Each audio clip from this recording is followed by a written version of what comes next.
Good morning dear students, welcome to DNA commerce. कसे आहात? I hope मजेत असाल आणि अकाउंटन्सी एन्जॉय करत असाल फक्त DNA कॉमर्स सोबत. तर विद्यार्थी मित्रांनो, तुम्हाला सर्वांना माहीतच आहे 11वी कॉमर्स या वर्गामध्ये शिकणाऱ्या सर्व विद्यार्थ्यांसाठी जो महत्त्वाचा विषय आहे अकाउंटन्सी, या विषयाचा पूर्ण सिलेबस आपल्या DNA कॉमर्स या यूट्यूब चॅनलवर अगदी मोफतपणे उपलब्ध करून दिला जात आहे. विद्यार्थी मित्रांनो, 11वीचा सिलेबस आपण सुरू केलेला आहे आणि या सिलेबसमध्ये एक नवीन लेक्चर सिरीज आपण सुरू केलेली आहे. या लेक्चर सिरीजमध्ये आपण टॉपिक शिकत आहोत फायनल अकाउंट. तर फायनल अकाउंटचा अर्थ काय, फायनल अकाउंट म्हणजे काय, फायनल अकाउंट कसं तयार होतं, फायनल अकाउंटमध्ये काय असतं, याचं संपूर्ण थेरी लेक्चर आपण लास्ट लेक्चरमध्ये विद्यार्थी मित्रांनो बघितलेलं आहे. पहिल्या लेक्चरमध्ये जाऊन तुम्ही शिकू शकतात की फायनल अकाउंट म्हणजे नेमकं काय. तर फायनल अकाउंट म्हणजे असा अकाउंट आहे विद्यार्थी मित्रांनो की जो इयर एंडिंगला बनवला जातो. बिझनेसची financial position, financial status, business प्रॉफिटमध्ये चाललेला आहे की लॉसमध्ये चाललेला आहे, हा फिनान्शियल परफॉर्मन्स चेक करण्यासाठी इयर एंडिंगला जो अकाउंट बनवला जातो तो आहे फायनल अकाउंट. आणि फायनल अकाउंट हा लास्ट प्रोसिजर आहे. तर विद्यार्थी मित्रांनो, फायनल अकाउंटमध्ये 3 अकाउंट असतात: trading account, profit and loss account आणि बॅलन्स शीट. याच अकाउंटची माहिती आजच्या लेक्चरला विद्यार्थी मित्रांनो आज आपण इथं घेणार आहोत. जो ट्रेडिंग अकाउंट आहे, प्रॉफिट अँड लॉस अकाउंट आहे आणि बॅलन्स शीट आहे. तर या लेक्चरची सुरुवात करण्यापूर्वी विद्यार्थी मित्रांनो, जर तुम्ही आपल्या चॅनलला नवीन आलेला असाल तर आपल्या व्हिडिओला लाईक करत चला, आपल्या चॅनलला सबस्क्राईब करायला विसरू नका आणि जास्तीत जास्त गरजू कॉमर्स विद्यार्थ्यांपर्यंत हा चॅनल शेअर करा. कारण आता अकाउंट शिकण्यासाठी, अगदी कॉन्फिडेंटली शिकण्यासाठी तुम्हाला एक महत्त्वाचा प्लॅटफॉर्म उपलब्ध झालेला आहे, फक्त DNA कॉमर्स.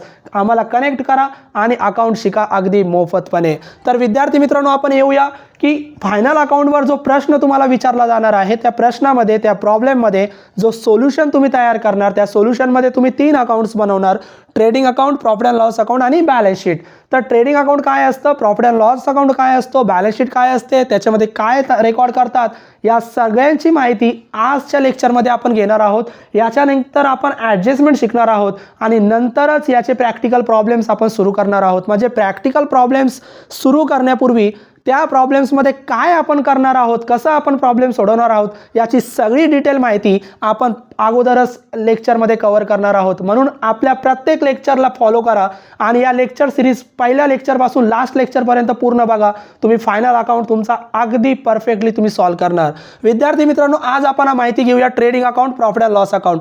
तर ट्रेडिंग अकाउंट आणि प्रॉफिट अँड लॉस अकाउंट आणि बॅलन्स शीट हे 3 अकाउंट्स आपण इथं बनवणार आपल्या सोल्युशनमध्ये.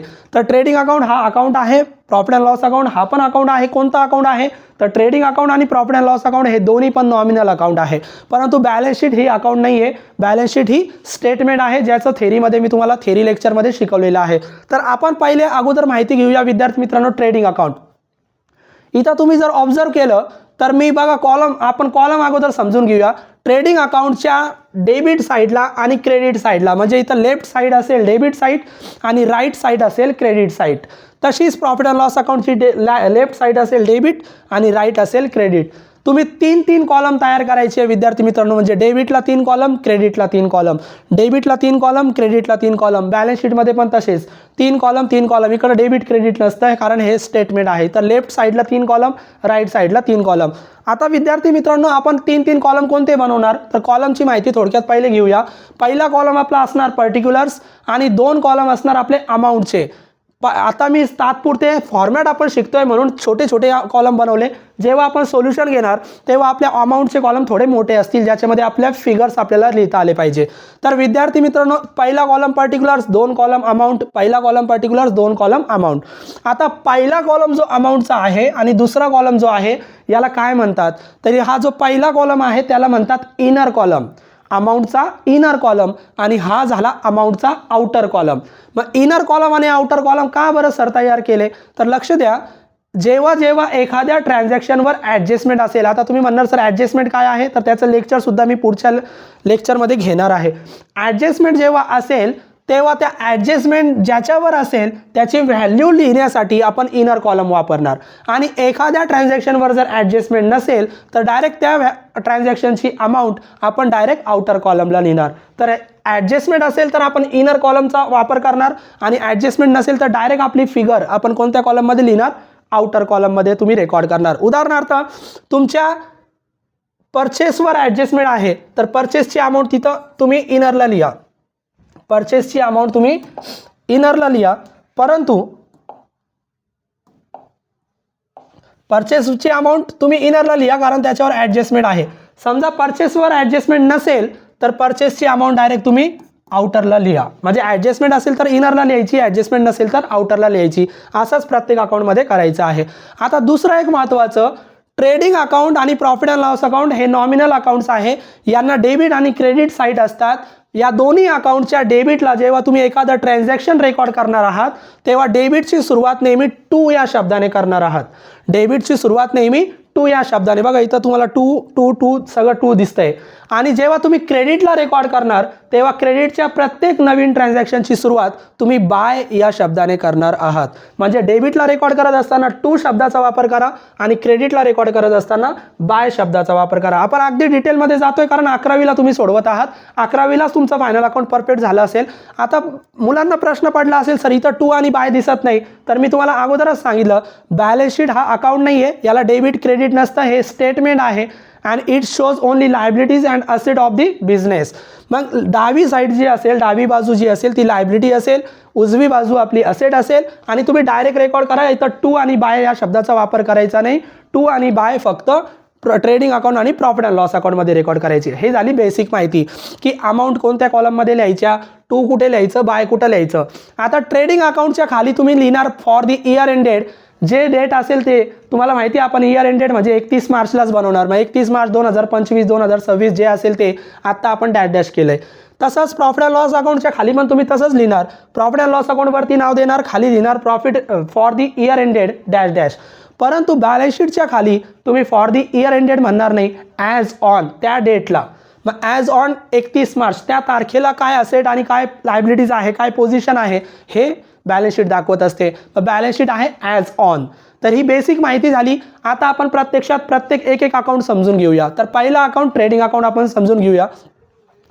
ट्रेडिंग अकाउंट काय आहे आणि प्रॉफिट अँड लॉस अकाउंट काय आहे.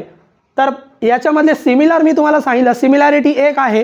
ट्रेडिंग अकाउंट सुद्धा नॉमिनल अकाउंट आहे, प्रॉफिट अँड लॉस अकाउंट सुद्धा नॉमिनल अकाउंट आहे. मग वेगळं पण काय सर, तर याच्यातला पहिला फरक, ट्रेडिंग अकाउंट हा डायरेक्ट एक्सपेन्सेस आणि डायरेक्ट इन्कमशी संबंधित आहे. म्हणजे जे काही तुमचे डायरेक्ट एक्सपेन्सेस असतात किंवा डायरेक्ट इन्कम असतात ते सगळे ट्रेडिंग अकाउंटला रेकॉर्ड केले जातात.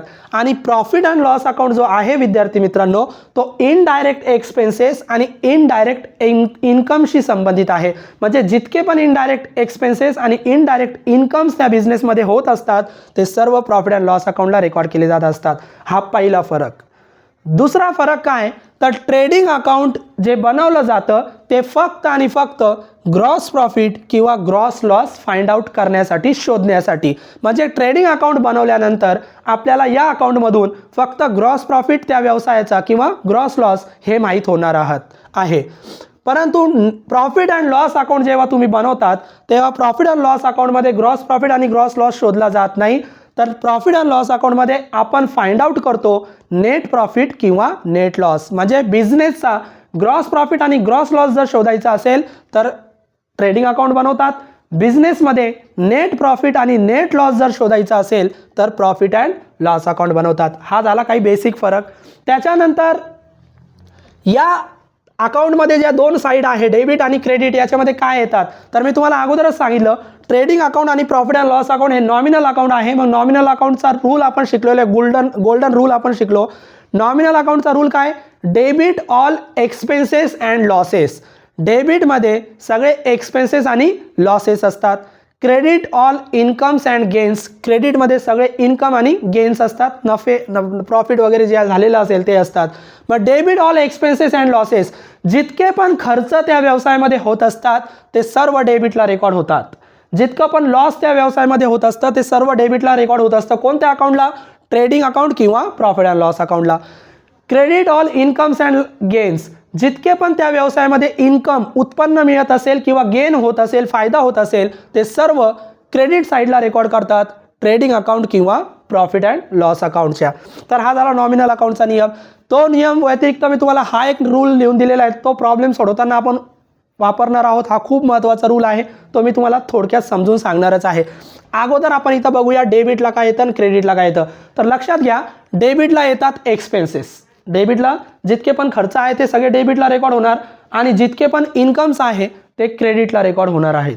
मग कोणते एक्सपेन्सेस आणि कोणते इन्कम, तर मी सुरुवातीलाच सांगितलं सगळे डायरेक्ट म्हणजे ट्रेडिंग अकाउंटमध्ये सगळे डायरेक्ट एक्सपेन्सेस आणि डायरेक्ट इन्कम्सच रेकॉर्ड करत असतात. याला तुम्ही मॅन्युफॅक्चरिंग अकाउंट पण म्हणू शकतात किंवा फॅक्टरी अकाउंट पण म्हणू शकतात. म्हणजे जिथं वस्तूचं प्रोडक्शन तुम्ही घेत आहात, वस्तूचं उत्पादन तुम्ही घेत आहात आणि वस्तूचं प्रोडक्शन घेत असताना, वस्तू निर्माण करत असताना तुम्हाला जे काही खर्च आणि जे काही इन्कम होत असतात ते सर्व ट्रेडिंग अकाउंटला रेकॉर्ड करतात. म्हणून याला मॅन्युफॅक्चरिंग अकाउंट किंवा फॅक्टरी अकाउंट म्हणतात. म्हणजे वस्तू तयार करताना जे जे संबंध येतं खर्च आणि इन्कमचा ते सर्व ट्रेडिंग अकाउंटला रेकॉर्ड केलं जातं.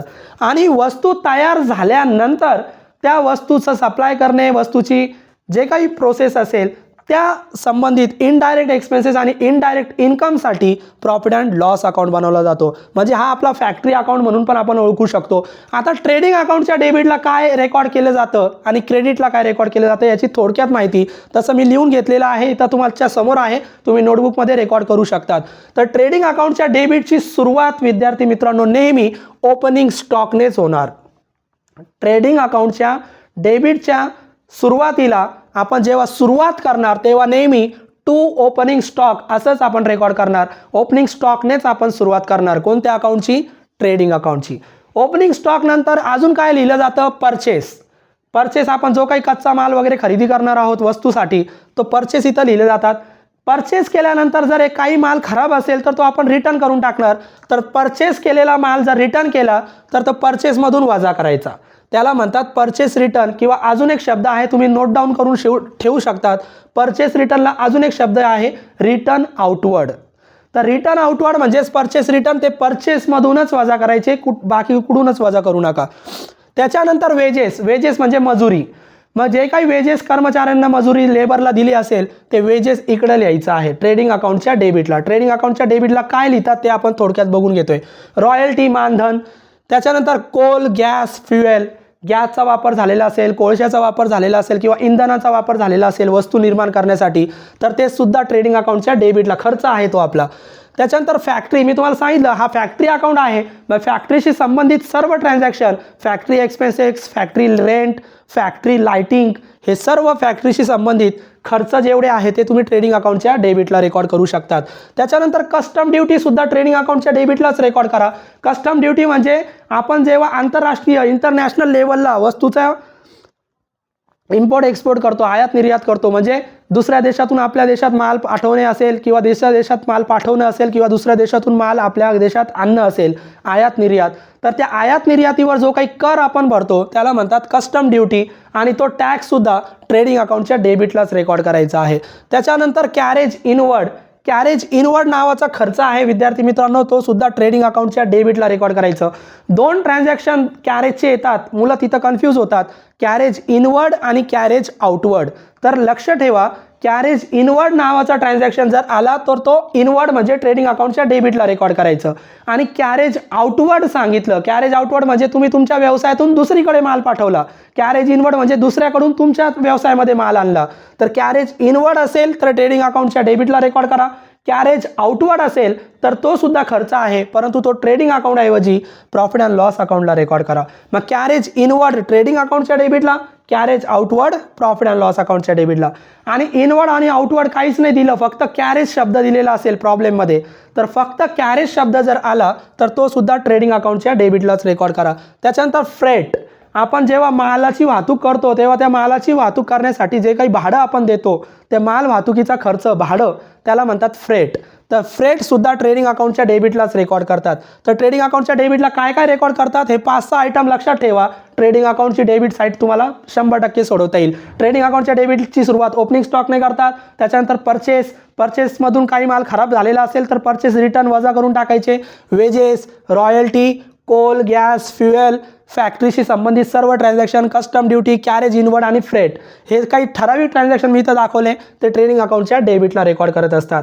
आता क्रेडिट म्हणूया. डेबिटला एक्सपेन्सेस कोणते? डायरेक्ट. आता क्रेडिटला काय रेकॉर्ड करतात? Direct income. मग कोणकोणते इन्कम आहे आपले?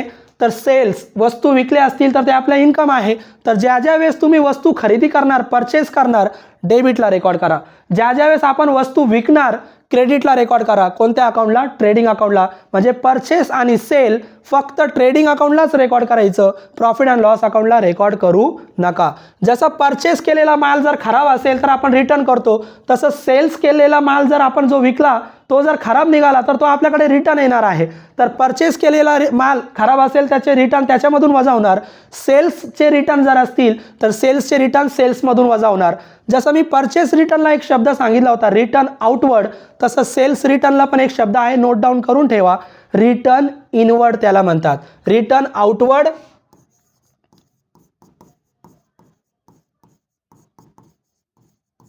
हा परचेस रिटर्नला शब्द वापरतात आणि रिटर्न इनवर्ड हा सेल्स रिटर्नला शब्द वापरतात. तर हे दोन शब्द लक्षात ठेवा. ड्रॉइंग म्हणजे काय? तर व्यवसायाचा मालक जेव्हा स्वतःच्या वापरासाठी स्वतःच्या फायद्यासाठी व्यवसायातून काही पैसे उचलतो, व्यवसायाचे काही पैसे स्वतःच्या कामासाठी वापरतो, तेव्हा त्याला ड्रॉइंग म्हणतात. म्हणजे amount withdraw by proprietor for his personal use. म्हणजे ड्रॉइंग जर असेल, एखादा ड्रॉइंग उचललेली असेल तर ती सुद्धा ट्रेडिंग अकाउंटच्या क्रेडिटला रेकॉर्ड करा.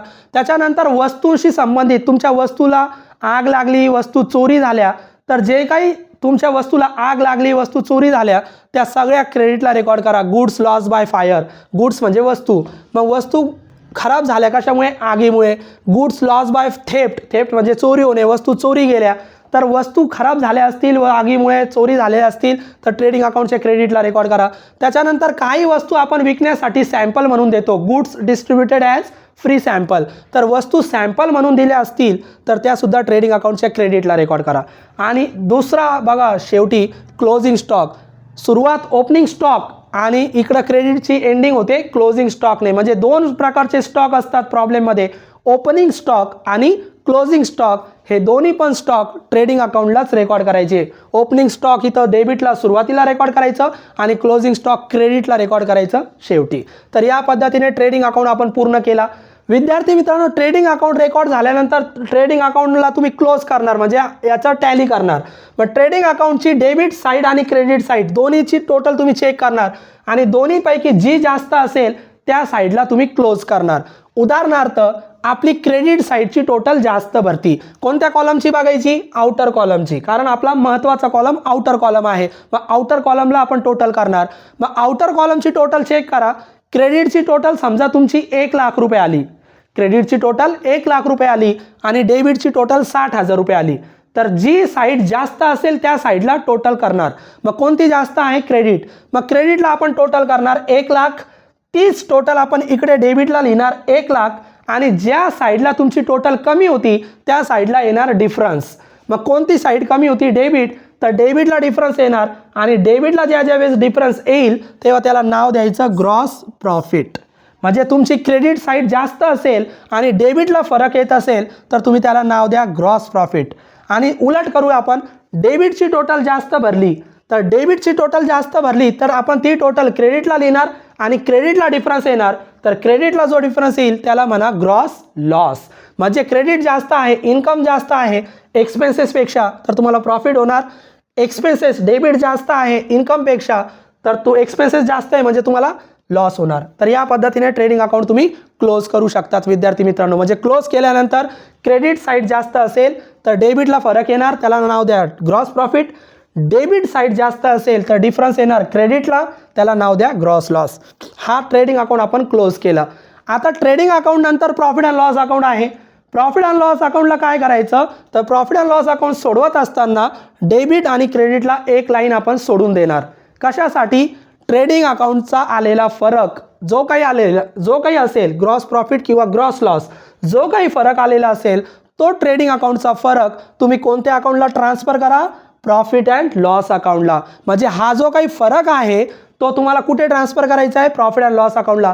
सिंपल लॉजिक आहे विद्यार्थी मित्रांनो. जर तुम्हाला ग्रॉस प्रॉफिट मिळालेला असेल तर हा डेबिट ला आलेला आहे, हा जेव्हा तुम्ही या अकाउंटला ट्रान्सफर करणार तेव्हा ट्रान्सफर करताना तो दुसऱ्या साईडला जाणार. म्हणजे डेबिटला आहे, ट्रान्सफर करताना तो जाणार क्रेडिटला. बघा इथं मी लिहिलं ग्रॉस प्रॉफिट. समजा ग्रॉस लॉस झालेला असेल तर तो कोणत्या बाजूला आहे? क्रेडिटला. ट्रान्सफर होताना कुठे जाणार, डेबिटला. मग इथं बघा ग्रॉस लॉस, म्हणजे जेव्हा आपण हा प्रॉफिट अँड लॉस अकाउंट बनवणार तेव्हा वरती एक लाईन सोडायची ग्रॉस प्रॉफिट किंवा ग्रॉस लॉस लिहिण्यासाठी. ग्रॉस प्रॉफिट हा डाव्या बाजूला डेबिट साईडला आहे, ट्रान्सफर होताना तो जाणार क्रेडिटला. ग्रॉस लॉस क्रेडिटला होता ट्रेडिंग अकाउंटच्या, तो प्रॉफिट अँड लॉस अकाउंटला ट्रान्सफर करताना तो जाणार डेबिटला. झालं. आता डेबिट आणि क्रेडिट काय, तर लॉजिक आहे, डेबिट म्हणजे खर्च आणि क्रेडिट म्हणजे इन्कम. एवढं लक्षात घ्या. इथं फक्त डायरेक्ट एक्सपेन्सेस डायरेक्ट इन्कम, इकडे कोणते इनडायरेक्ट एक्सपेन्सेस इनडायरेक्ट इन्कम, म्हणजे इकडे सुद्धा आपण खर्चच लिहिणार आणि क्रेडिटला आपण इन्कम लिहिणार. तर आपण प्रॉफिट अँड लॉस अकाउंटची माहिती घेऊया. थोडं आपण जागा ॲडजस्ट करूया म्हणजे तुम्हाला अजून चांगल्या प्रकारे दिसेल.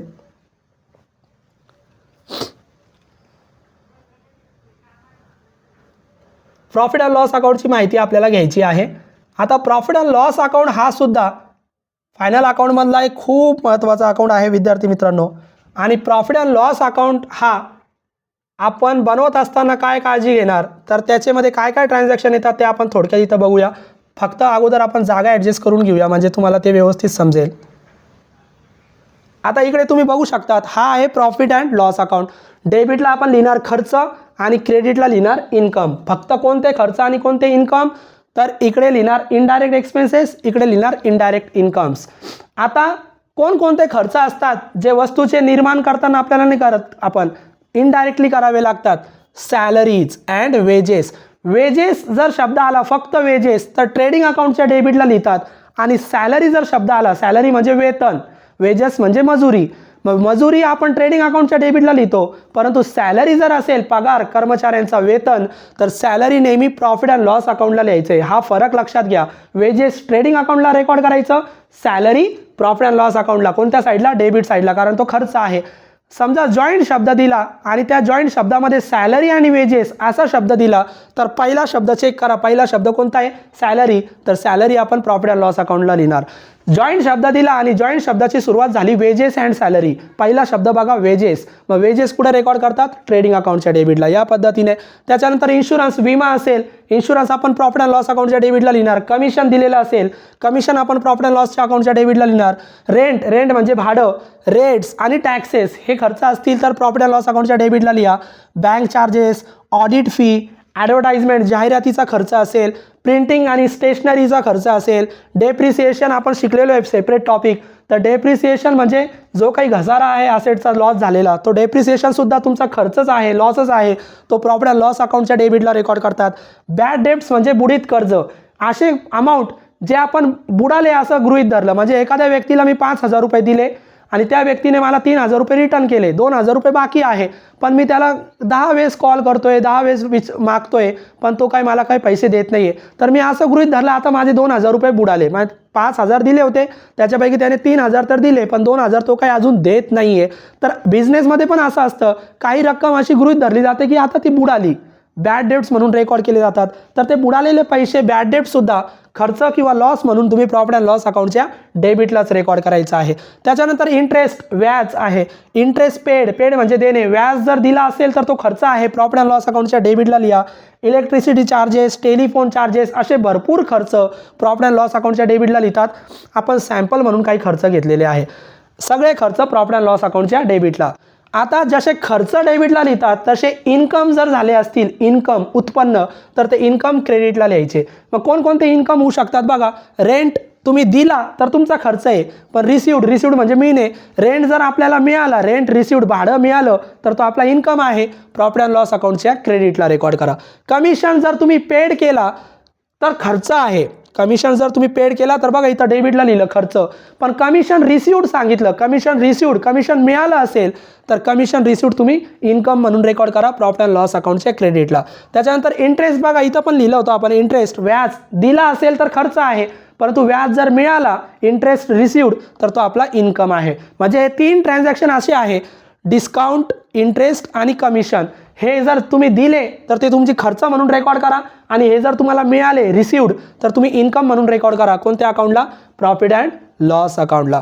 डिस्काउंट रिसिव्ड, डिस्काउंट जर दिला, डिस्काउंट अलाउड त्याला म्हणतात, तर डिस्काउंट इथं प्रॉफिट अँड लॉस अकाउंटच्या डेबिटला रेकॉर्ड करा. डिस्काउंट जर मिळाला तर डिस्काउंट रिसिव्ड क्रेडिटला रेकॉर्ड करा.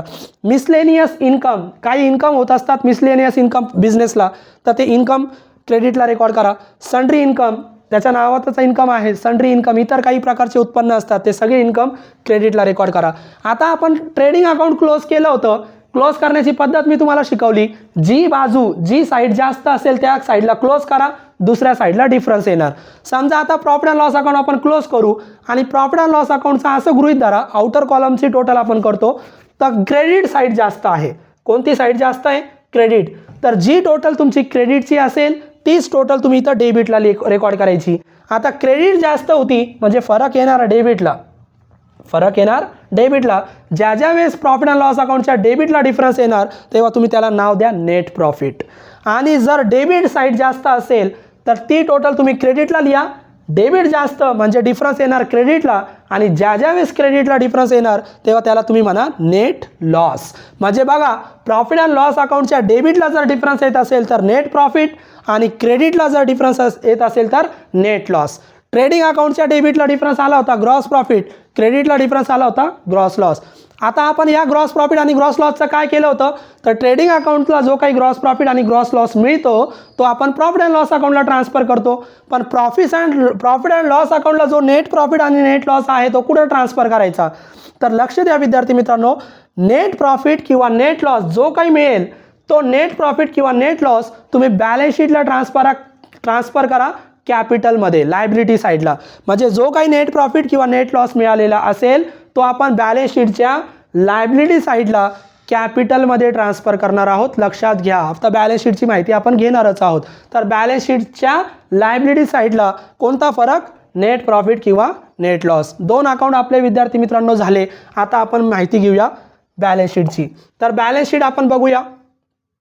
इथं बॅलन्स शीट बोर्डवर आहेच, तुम्हाला तयार करून दिलेली आहे. बॅलन्स शीट तुम्ही बघू शकतात. आता विद्यार्थी मित्रांनो, बॅलन्स शीट इथं तुम्ही बघू शकतात. मी ट्रेडिंग अकाउंटला debit credit, profit and loss अकाउंटला डेबिट क्रेडिट लिहिलं, परंतु इकडे डेबिट क्रेडिट लिहिलं नाही. का? कारण balance sheet it is not a account, it is a statement and it shows the assets and liabilities of that business on particular date. एखाद्या विशिष्ट डेटला त्या बिझनेसकडे किती असेट आहे, किती लायबिलिटी आहे हे दाखवणारं स्टेटमेंट म्हणजे बॅलन्स शीट. मग बॅलन्स शीट हे स्टेटमेंट आहे, हे अकाउंट नाही, म्हणून याला डेबिट क्रेडिट नसतं. फक्त एवढं लक्षात घ्या, left hand side of the balance sheet is known as liability and right hand side of the balance sheet is called as asset. डावी बाजू आपली लायबिलिटी बाजू असेल आणि उजवी बाजू आपली नेहमी असेट साइड असेल, असेट बाजू असेल. आता लायबिलिटी कशाला म्हणतात आणि असेट कशाला म्हणतात, तर लक्षात घ्या, लायबिलिटी म्हणजे आपले जबाबदारी, आपल्या व्यवसायाची जबाबदारी किंवा आपल्या व्यवसायाचं जे काही देणं असेल, जे काही कर्ज आहे, जे काही देयता आहे, म्हणजे थोडक्यात आपल्या व्यवसायाला देणं असणारी रक्कम, आपल्या व्यवसायाचे लोन, आपल्या व्यवसायाची कर्ज, याला आपण लायबिलिटी म्हणतो. म्हणजे जे काही आपल्याला द्यायचं आहे, जे आपल्याला देयता आहे, जे काही आपण देणं लागतो ते सर्व लायबिलिटीला रेकॉर्ड करायचं. आणि जे जे आपल्या व्यवसायाकडे प्रॉपर्टी आहे, जे जे आपल्याकडे मालमत्ता आहे, त्या सर्व मालमत्ता म्हणजे काय, असेट असतात. मग लायबिलिटी म्हणजे आपल्या देयता आहे, आपलं देणं आहे, आपल्या जबाबदाऱ्या आहे, आपलं कर्ज आहे, आणि असेट म्हणजे आपल्या प्रॉपर्टी आहे. तर लक्षात घ्या, लायबिलिटीची सुरुवात नेहमी आपण कॅपिटलने करणार. लायबिलिटीची सुरुवात आपण कॅपिटलने करणार. आणि जेव्हा जेव्हा तुम्ही कॅपिटल रेकॉर्ड करणार विद्यार्थी मित्रांनो, 5-6 लाईन याच्या खाली सोडत चला. कॅपिटलमध्ये काही ॲडजस्टमेंट आपल्याला सोडवावे लागतात, त्या ॲडजस्टमेंट मी पुढच्या लेक्चरला शिकवणारच आहेत. आणि इथं मी तुम्हाला सांगितलं होतं, प्रॉफिट अँड लॉस अकाउंटला जो काही फरक येईल तो तुम्हाला इथं कॅपिटलमध्ये ट्रान्सफर करायचा आहे. काय करायचं, नेट, इकडं जर नेट प्रॉफिट आलेलं असेल तर नेट प्रॉफिट तुम्ही कॅपिटलमध्ये ॲड करा. बघा इथं मी लिहिलं, कॅपिटलमध्ये नेट प्रॉफिट ॲड करायचा. आणि समजा चुकून तुमच्या प्रॉफिट अँड लॉसमध्ये लॉस आलेला असेल, नेट लॉस आलेला असेल, नेट प्रॉफिट नाही नेट लॉस, तर तो नेट लॉस सुद्धा कॅपिटलमध्येच ट्रान्सफर करायचा. फक्त ॲड करण्याऐवजी काय करायचा, लेस करायचा आहे. म्हणजे प्रॉफिट अँड लॉस अकाउंटला नेट प्रॉफिट झालेला असेल तर तो कॅपिटलमध्ये ॲड करा. प्रॉफिट अँड लॉस अकाउंटला नेट लॉस मिळालेला असेल तो कॅपिटलमधून लेस करा. एवढं लक्षात घ्या. म्हणजे ट्रेडिंग अकाउंटचा फरक प्रॉफिट अँड लॉस अकाउंटला, प्रॉफिट अँड लॉस अकाउंटचा फरक बॅलन्स शीटच्या लायबिलिटीमध्ये कॅपिटलमध्ये ट्रान्सफर करा. आणि कॅपिटलमध्ये ट्रान्सफर करत असताना नेट प्रॉफिट असेल तर ॲड करा, नेट लॉस असेल तर लेस करा. कशामधून, कॅपिटलमधून. या व्यतिरिक्त इंटरेस्ट ऑन कॅपिटल नावाची जर ॲडजस्टमेंट आली तर इंटरेस्ट ऑन कॅपिटल नावाच्या ॲडजस्टमेंटचा एक इफेक्ट कॅपिटलमध्ये ॲड करतात. त्या ॲडजस्टमेंट मी पुढच्या लेक्चरला शिकवणारच आहेत. आता फक्त लक्षात ठेवा. त्या व्यतिरिक्त ड्रॉइंगचे ॲडजस्टमेंट असतात. ड्रॉइंगची ॲडजस्टमेंट जर प्रॉब्लेममध्ये असेल तर ड्रॉइंग कॅपिटलमधून लेस करतात. ड्रॉइंगवर इंटरेस्ट सांगितलं तर ड्रॉइंगसुद्धा लेस होते, ड्रॉइंगचा इंटरेस्टसुद्धा कॅपिटलमधून लेस करतात. आणि हे ॲड लेस केल्यानंतर तुम्ही कॅपिटलची फायनल अमाऊंट आउटरला लिहू शकतात. तोपर्यंत सगळ्या अमाऊंट इनरलाच लिहायच्या. तुम्हाला इनर आणि आउटर कॉलम मी सांगितलं. या व्यतिरिक्त अजून काय लायबिलिटी असतात व्यवसायाच्या? बँकेकडून कर्ज घेतलं, बँक लोन, ते तुम्हाला फेडावं लागेल, ते तुमची देयता आहे. बँक लोन आपली लायबिलिटी आहे. या लायबिलिटी आणि असेट पार्ट करून ठेवा विद्यार्थी मित्रांनो, म्हणजे तुमचं कन्फ्युजन होणार नाही. बँक लोन आपली लायबिलिटी आहे, आपली म्हणजे आपल्या व्यवसायाची. बँक ओव्हरड्राफ्ट, बँकेकडून ओव्हरड्राफ्ट फॅसिलिटी दिली जाते. तर ओव्हरड्राफ्ट फॅसिलिटी एक प्रकारचं कर्जच आहे की आपल्या अकाउंटमध्ये कमी पैसे असतील तरी आपल्याला बँक जास्त पैसे वापरायला देते. याला म्हणतात बँक ओव्हरड्राफ्ट. समजा माझ्या बँकेच्या अकाउंटमध्ये 10,000 रुपये आणि मला आत्ता 50,000ची गरज आहे, तर बँक मला 10,000 असताना सुद्धा 50,000 वापरायला देते.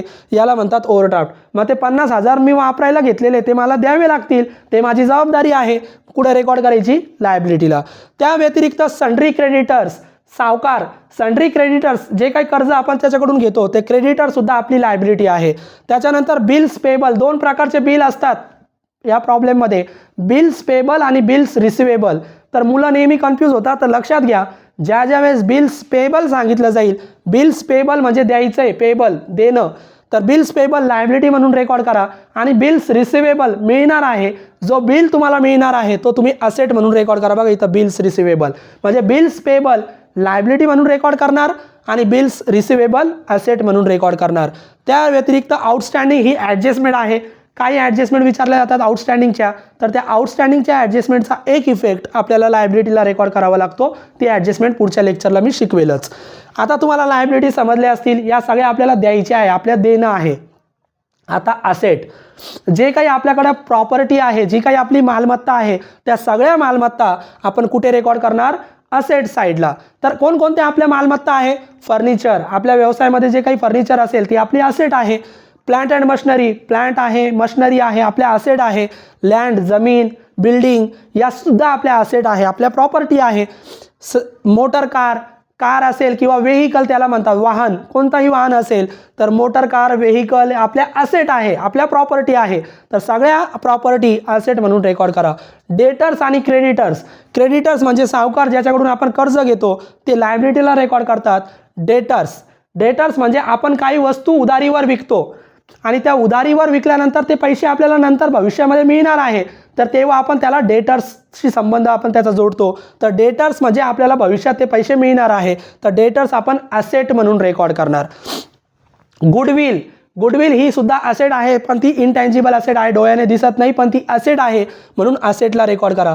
बिल्स पेबल, बिल्स रिसिवेबल मी तुम्हाला सांगितलं. बिल्स पेबल असेल तर लायबिलिटीला रेकॉर्ड करा, बिल्स रिसिवेबल असेल तर असेटला रेकॉर्ड करा. त्या व्यतिरिक्त कॅश असते विद्यार्थी मित्रांनो, तर कॅश आपली असेट आहे. कॅश नेहमी तुम्ही असेटला रेकॉर्ड करा.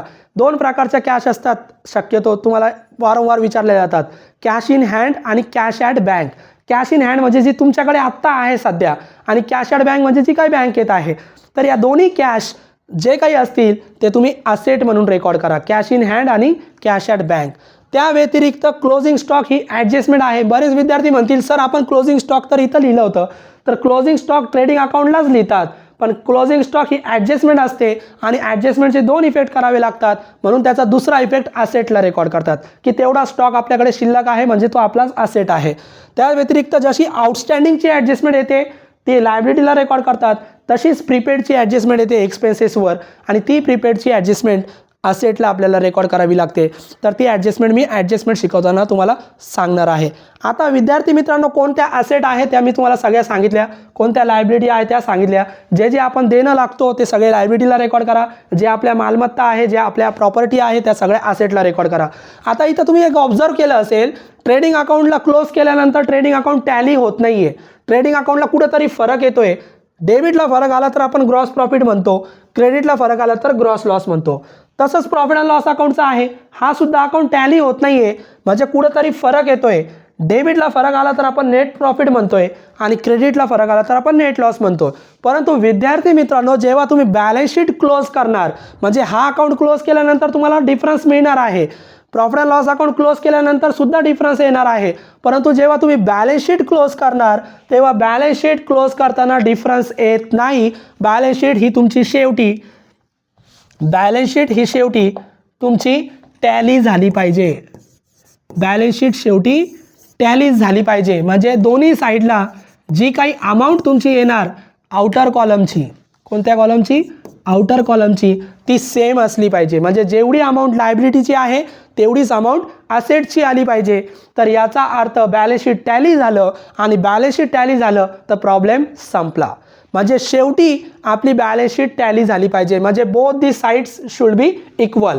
लायबिलिटी आणि असेट दोन्ही इक्वल असल्या पाहिजे. म्हणजे ह्याची टोटल जर 1 लाख आली तर असेटची टोटल सुद्धा 1 लाखच आली पाहिजे. तिथं फरक यायला नको. फरक फक्त कुठं येतो, ट्रेडिंग अकाउंटला आणि प्रॉफिट अँड लॉस अकाउंटला. तर विद्यार्थी मित्रांनो, खूप डिटेलमध्ये आपण या तिन्ही अकाउंटची माहिती घेतली. ट्रेडिंग अकाउंटमध्ये काय रेकॉर्ड करतात, डेबिटला खर्च, क्रेडिटला इन्कम. प्रॉफिट अँड लॉस अकाउंटच्या डेबिटला खर्च, क्रेडिटला इन्कम. फक्त एवढं लक्षात घ्या, इथं direct expenses, direct income, indirect expenses, indirect income कोणकोणते आहे हे सगळे तुम्ही नोटबुकमध्ये लिहू शकतात. त्या व्यतिरिक्त बॅलन्स शीटला लायबिलिटी आणि असेट कोणते असतात ते बघितल्या, आणि शेवटी बॅलन्स शीट काय झाली पाहिजे, टॅली झाली पाहिजे. आता विद्यार्थी मित्रांनो, हे तर झालं सोल्युशन, की तुम्ही सोल्युशनमध्ये ट्रेडिंग अकाउंट बनवणार, प्रॉफिट अँड लॉस अकाउंट बनवणार आणि बॅलन्स शीट बनवणार. परंतु प्रश्न सगळ्यात महत्त्वाचा, क्वेश्चनमध्ये काय असतं, तर क्वेश्चनमध्ये फायनल अकाउंटच्या क्वेश्चनमध्ये तुम्हाला ट्रायल बॅलन्स दिला जातो. क्वेश्चनमध्ये काय दिला जातो, ट्रायल बॅलन्स दिला जातो, आणि त्याच्या आधारेच आपल्याला हे सर्व बनवायचं असतो. म्हणजे ज्याला ट्रायल बॅलन्स समजला तो हे पोस्टिंग बरोबर करणार. म्हणून ट्रायल बॅलन्सचा विद्यार्थी मित्रांनो इथं मी रूल लिहून ठेवला. हा रूल तुम्ही नोटबुकमध्ये नोट डाऊन करून ठेवा. खूप महत्त्वाचा रूल आहे. म्हणजे जेव्हा आपण प्रॉब्लेम सोडवणार, सोल्युशन करणार आपण, तेव्हा आपण या रूलला वापरणार. म्हणजे ट्रायल बॅलन्स दिला जाणार, आणि ट्रायल बॅलन्समध्ये 2 प्रकारचे बॅलन्सेस असतात, डेबिट बॅलन्स आणि क्रेडिट बॅलन्स. डेबिट बॅलन्स आणि क्रेडिट बॅलन्स. मग काय करणार आपण, आपल्या सोडवण्याची टेक्निक समजून घ्या आणि नोटबुकमध्ये रेकॉर्ड करून घ्या. सोडवत असताना तुम्ही सगळ्यात अगोदर डेबिट बॅलन्सेस सोडवायचे. सोडवत असताना आपण सगळ्यात अगोदर फक्त डेबिट बॅलन्सेस सोडवणार. आता डेबिट बॅलन्सेस जेव्हा तुम्ही सोडवतात तेव्हा डेबिट बॅलन्सचा नियम आहे, डेबिट बॅलन्समध्ये फक्त एक्सपेन्सेस दिलेले असू शकतात किंवा असेट असू शकतात. म्हणजे जेव्हा जेव्हा ट्रायल बॅलन्सचे डेबिट, उदाहरणार्थ विद्यार्थी मित्रांनो असा ट्रायल बॅलन्स दिला जातो, ट्रायल बॅलन्स या पद्धतीने दिला जातो, आणि या कच्चं बनवूया आपण. याच्यामध्ये 2 कॉलम 3 कॉलम असतात. एक असतो तुमचा पर्टिक्युलर्स, एक असतो डेबिट बॅलन्स, एक असतो क्रेडिट बॅलन्स.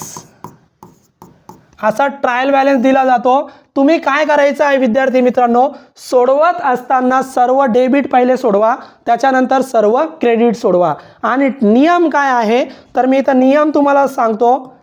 जे पण डेबिट बॅलन्सेस असतात ते एक्सपेन्सेस किंवा असेट्स असतात, आणि जे पण क्रेडिट बॅलन्सेस असतात, PAL म्हणजे बॅलन्स शॉर्टमध्ये लिहिलं आहे मी, ते इन्कम असू शकतात किंवा लायबिलिटीज असू शकतात. बस संपला. हा नियम लक्षात घ्या. हा नियम आहे कशाचा, ट्रायल बॅलन्सचा. आणि जेव्हा जेव्हा तुम्ही ट्रायल बॅलन्समधला प्रत्येक ट्रान्झॅक्शन रेकॉर्ड करणार तेव्हा तो फक्त एकदाच रेकॉर्ड करायचा. किती वेळेस, एकदाच. आणि जेव्हा त्याच्यावर ॲडजस्टमेंट असेल, एखाद्या ट्रान्झॅक्शनवर ॲडजस्टमेंट असेल तर त्या ॲडजस्टमेंटचे फक्त किती इफेक्ट करायचे आहे, 2 इफेक्ट. म्हणजे ते 2 वेळेस रेकॉर्ड करायचे आहे. अदरवाईज ट्रायल बॅलन्स फक्त एकदाच रेकॉर्ड करायचं. मग मी काय शिकवलं, सिम्पल लॉजिक आहे, रूल पाठ करा. जितके पण डेबिटमध्ये ट्रान्झॅक्शन दिले इथं एक एक एक एक एक एक एक एक एक जे पण असतील डेबिटमधले, फक्त डेबिटमधले, ते फक्त एक्सपेन्सेस असू शकतात किंवा असेट असू शकतात. आणि जेवढे पण क्रेडिटमध्ये ट्रान्झॅक्शन असतील ते इन्कम असू शकतात किंवा लायबिलिटी असू शकतात. एकदाच रेकॉर्ड करा. ॲडजस्टमेंट असेल तर 2दा रेकॉर्ड करा.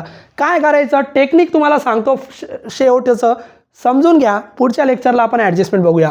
डेबिट पहिले सोडवा, आणि डेबिट सोडवताना फक्त एवढं डोक्यात लक्षात ठेवा, जितके पण ट्रान्झॅक्शन डेबिटमध्ये दिले एक तर ते एक्सपेन्सेस असणार किंवा असेट असणार. जर फक्त ओळखता आले पाहिजे ते एक्सपेन्सेस आहे का असेट आहे. जर दिलेला ट्रान्झॅक्शन तुम्हाला एक्सपेन्सेस वाटला दिलेला ट्रान्झॅक्शन जर तुम्हाला एक्सपेन्सेस वाटला तर काय करायचं, डायरेक्ट ट्रेडिंग अकाउंट किंवा प्रॉफिट अँड लॉस अकाउंटच्या डेबिटला रेकॉर्ड करायचं. म्हणजे जे जे डेबिटमध्ये एक्सपेन्सेस वाटतील, ट्रायल बॅलन्सच्या डेबिटमध्ये जे जे तुम्हाला खर्च वाटतील ते ट्रेडिंग अकाउंटच्या डेबिटला किंवा प्रॉफिट अँड लॉस अकाउंटच्या डेबिटला रेकॉर्ड होतील. ट्रेडिंग किंवा प्रॉफिट अँड लॉस अकाउंटच्या कोणत्या साईडला, डेबिट साईडला. जे तुम्हाला काय वाटतील, एक्सपेन्सेस वाटतील. जर एखादा ट्रान्झॅक्शन तुम्हाला वाटलं सर हा एक्सपेन्सेस नाही हा असेट आहे, तर तो ट्रेडिंग प्रॉफिट अँड लॉस अकाउंटऐवजी रेकॉर्ड करू नका. ट्रेडिंग आणि प्रॉफिट अँड लॉस अकाउंटला रेकॉर्ड करण्याऐवजी तो जर असेट असेल तर डायरेक्ट बॅलन्स शीटच्या असेट साईडला रेकॉर्ड करा. म्हणजे जे डेबिटमध्ये दिले जर ते तुम्हाला एक्सपेन्सेस वाटले तर ते ट्रेडिंग किंवा प्रॉफिट अँड लॉस अकाउंटच्या डेबिटला रेकॉर्ड करायचे आणि जर ते असेट वाटले तर बॅलन्स शीटच्या असेटला रेकॉर्ड करायचे. इतका सिंपल लॉजिक आहे. आता दुसरा, तुमचं डेबिट साईट पूर्ण सोडून झाली, मग तुम्ही काय करा, क्रेडिट सोडवा. मग क्रेडिटला 1 2 3 4 दिलेले असतील. प्रत्येक ट्रान्झॅक्शन वाचा आणि ओळखा. क्रेडिटमध्ये दिलेला प्रत्येक ट्रान्झॅक्शन एकतर इन्कम असणार किंवा लायबिलिटी असणार. इन्कम असेल किंवा लायबिलिटी असेल, ओळखता आला पाहिजे. जर तो क्रेडिटमध्ये दिलेला ट्रान्झॅक्शन इन्कम असेल, क्रेडिटमध्ये दिलेला ट्रान्झॅक्शन जर इन्कम वाटला तर इन्कम आपण कुठे रेकॉर्ड करतो, क्रेडिटला. मग ट्रेडिंग अकाउंट किंवा प्रॉफिट अँड लॉस अकाउंटच्या क्रेडिटला रेकॉर्ड करा. जर इन्कम वाटला तर ट्रेडिंग अकाउंट किंवा प्रॉफिट अँड लॉस अकाउंटच्या क्रेडिटला रेकॉर्ड करा आणि जर तो इन्कम नसेल तर तो बॅलन्स शीटच्या लायबिलिटीला रेकॉर्ड करा. इतकं सिंपल लॉजिक आहे. म्हणजे आपण डेबिट वाचणार, डेबिटमध्ये जे जे खर्च वाटतील ते ट्रेडिंग अकाउंटच्या किंवा प्रॉफिट अँड लॉस अकाउंटच्या डेबिटला रेकॉर्ड करतात. काय काय रेकॉर्ड करतात हे वाचून घ्या. जे डेबिट सोडून झाल्यानंतर क्रेडिटला जाणार, क्रेडिटमध्ये इन्कम किंवा लायबिलिटी असतील. इन्कम जर वाटलं तर ट्रेडिंग अकाउंटच्या क्रेडिटला किंवा प्रॉफिट अँड लॉस अकाउंटच्या क्रेडिटला रेकॉर्ड करणार आणि जर लायबिलिटी वाटली तर लायबिलिटीला रेकॉर्ड करणार.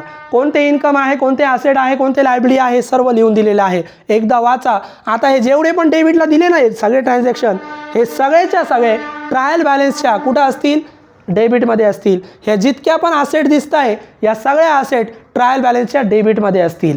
हे जितके पण क्रेडिटला ट्रान्झॅक्शन दिसत आहे हे क्रेडिटला दिलेले सगळे ट्रान्झॅक्शन फक्त ट्रायल बॅलन्सच्या क्रेडिटमध्ये असतील आणि हे लायबिलिटीला जेवढे ट्रान्झॅक्शन दिसतात हे सुद्धा ट्रायल बॅलन्सच्या क्रेडिटमध्ये असतील. म्हणून हा ट्रायल बॅलन्सचा नियम खूप महत्त्वाचा आहे, कारण याच्या आधारेच आपण सोल्युशन घेणार आहोत. मग ट्रायल बॅलन्सचा नियम काय, आपण टेक्निक काय आपली, तर आपल्या DNA कॉमर्सची टेक्निक आहे. पहिले आपण सगळे डेबिट सोडवणार. डेबिट सोडवताना जे जे एक्सपेन्सेस वाटतील ते आपण डेबिटला रेकॉर्ड करणार. जे जे आपल्याला काय वाटतील, एक्सपेन्सेस वाटतील ते आपण डेबिट साईडला रेकॉर्ड करणार. कोणत्या डेबिट साईडला, ट्रेडिंग अकाउंटच्या किंवा प्रॉफिट अँड लॉस अकाउंटच्या. जर ते एक्सपेन्सेस नसतील तर कुठे रेकॉर्ड करणार, बॅलन्स शीटच्या असेटला. म्हणजे ट्रेडिंग किंवा प्रॉफिट अँड लॉस अकाउंटच्या डेबिटला रेकॉर्ड करा किंवा बॅलन्स शीटच्या असेटला रेकॉर्ड करा. आता क्रेडिट सोडत असताना इन्कम किंवा लायबिलिटी, जर तुम्हाला ते इन्कम वाटले तर क्रेडिट साईडला रेकॉर्ड करा. कोणत्या क्रेडिट साईडला, ट्रेडिंग अकाउंटच्या किंवा प्रॉफिट अँड लॉस अकाउंटच्या. आणि जर ते लायबिलिटी वाटले तर बॅलन्स शीटच्या लायबिलिटीला रेकॉर्ड करा. संपलं. इतकं सिंपल लॉजिक आहे. आणि हे रेकॉर्ड करताना प्रत्येक ट्रान्झॅक्शन एकदाच रेकॉर्ड करायचा. जर त्याच्यावर ॲडजस्टमेंट असेल तर 2 इफेक्ट करायचे. ॲडजस्टमेंट काय असतात पुढच्या लेक्चरला मी तुम्हाला शिकवणारच आहे. आजच्या लेक्चरला आपण फॉर्मॅट शिकलो, trading account, profit and loss account आणि बॅलन्स शीट. आणि सगळ्यात महत्त्वाचं हे जे तयार करणार, हे जे रेकॉर्ड करणार, ज्या नियमाच्या आधारे, तो नियम आहे ट्रायल बॅलन्सचा. डेबिट आणि क्रेडिटचा रूल तो मी तुम्हाला शिकवला. आय होप तुम्हाला समजलेलं असेल. तर विद्यार्थी मित्रांनो, आपण हे सर्व अगोदर शिकून घेणार थेरी आणि नंतरच प्रॉब्लेम सोडवणार. तुम्ही जर आपले थेरी लेक्चर व्यवस्थित बघितले आणि नंतर प्रॉब्लेम्सचे लेक्चर बघितले तर विद्यार्थी मित्रांनो तुम्ही फायनल अकाउंट सोडवताना 11वीला कधीच चुकणार नाही आणि पुढच्या वर्षी 12वीला सुद्धा चुकणार नाही. इतक्या परफेक्टली तुम्ही फायनल अकाउंट सोडू शकतात. फक्त आमची जी लेक्चर सिरीज आहे, लेक्चर पहिला, दुसरा, तिसरा पूर्ण लेक्चर सिरीज फॉलो करा आणि फायनल अकाउंट समजून घ्या. तर आज आपण फायनल अकाउंटमध्ये या trading account, profit and loss account, balance शीटचे फॉर्मॅट शिकलो, ट्रायल बॅलन्सचा नियम शिकलो. पुढच्या लेक्चरला आपण ॲडजस्टमेंट शिकूया आणि त्याच्यानंतर पहिल्या प्रॉब्लेमला सुरुवात करूया. आय होप तुम्हाला लेक्चर समजलेला असेल. व्हिडिओ आवडलेला असेल तर व्हिडिओला लाईक करायला विसरू नका आणि शेअर करा आणि सबस्क्राईब करा. आज आपण इथं थांबूया. पुढच्या लेक्चरला ॲडजस्टमेंट शिकूया. थँक्यू.